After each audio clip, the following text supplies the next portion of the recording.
মাছির খাবার হবে। মেয়েদের একটা মেসেজ দিতে চাই, তোমাদের দেহকে এমন করো না যে সবাই পুকুরের পানির মতো ব্যবহার করে। তোমার মনকে আলুর মতো করো না যে সবাই তোমার সাথে মিশবে কিন্তু সবাই আবার তোমাকে পছন্দ করবে না।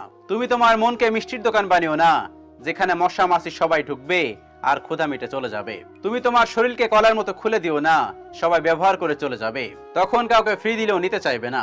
তুমি আর যাদের সাথে কথা বলে মজা নিচ্ছ বা দিচ্ছ, তারাই কাল তোমাকে ব্যবহার করে টিস্যুর মতো ছুঁড়ে ফেলে দেবে।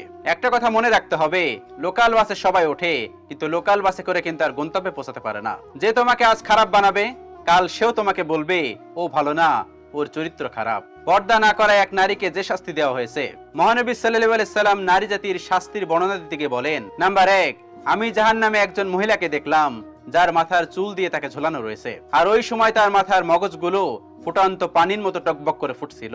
নাম্বার 2, একজন মহিলাকে স্ত্রীর স্তনে ঝুলন্ত অবস্থায় দেখতে পেলাম।